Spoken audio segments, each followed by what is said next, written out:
Кумитаи иҷроияи Ҳизби Халқи Демократии Тоҷикистон дар вилояти Суғд аз фаъолияти яксолаи ҳизб натиҷагирӣ намуд. Дар маҷлиси ҳисоботи муовини раиси Ҳизби Халқи Демократии Тоҷикистон Латифзода Асрор Қурбон, муовини раиси вилояти Суғд Даврон Зоҳидзода, раиси кумитаи вилоятии ҳизб ва намояндагони кумиҷроии шаҳру навоҳии вилоят иштирок намуда аз бурду бохти соҳа ва пешравию камбудӣ сухан карданд. Раиси кумитаи иҷроии Ҳизби Халқи Демократии Тоҷикистон дар вилояти Суғд Зуфар Исмоилзода оид ба фаъолияти ҳизб давоми як соли сипариҷрӯдаи 2022 ҳисобот дод.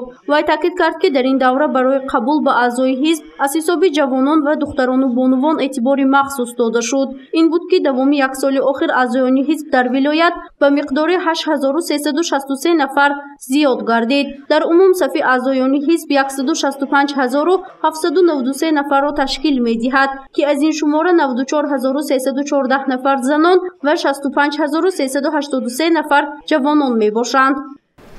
дар партави дастуру ҳидоятҳои раиси муаззами ҳизб ҷиҳати боз ҳам хубтар талқин намудани ғояҳои даврони соҳибистиқлолӣ, таҳлили баъди иқтисодию сиёсӣ, дастовардҳо дар самти татбиқи амалии 4 ҳадафи стратегӣ, беҳтар намудани пояи моддиву техникии ташкилотҳои ибтидоӣ, ҷалби сифатии аъзо, баланд бардоштани масъулияти ҳизбӣ, кумиҷроии вилоятӣ, борҳо фаъолияти кумитаҳои иҷроия ва ташкилотҳои ибтидоиро мавриди назарсанҷӣ қарор дод.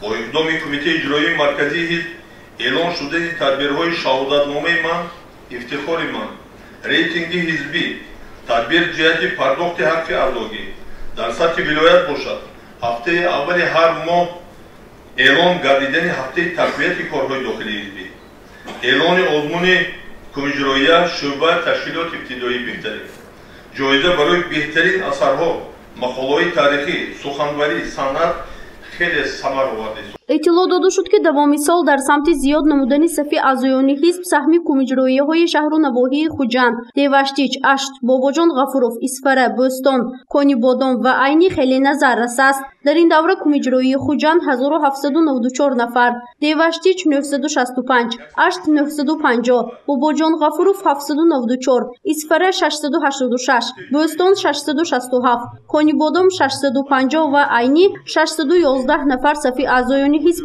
زیاد نمودند که این از فعالیت خوبی حزبیان درک می‌دهد.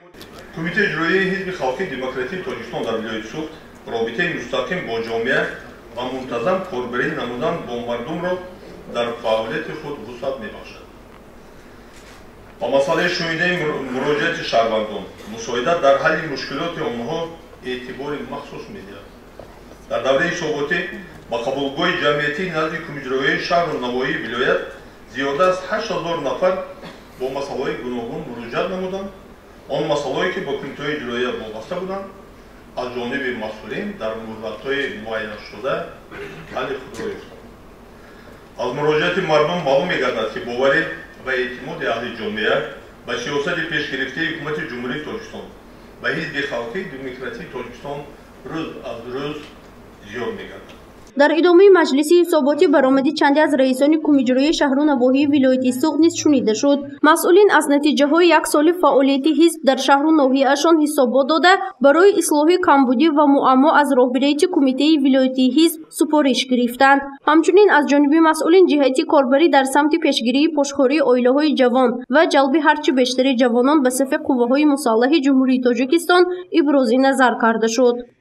پدر و مادران در دوره پیش از دعوت کار کردن بچه‌هاشون رو گرفته اومدن از مهاجرت مهنتی. لیکن متاسفانه باز تکرار میکنم که در دیوشیش عکس حال شد.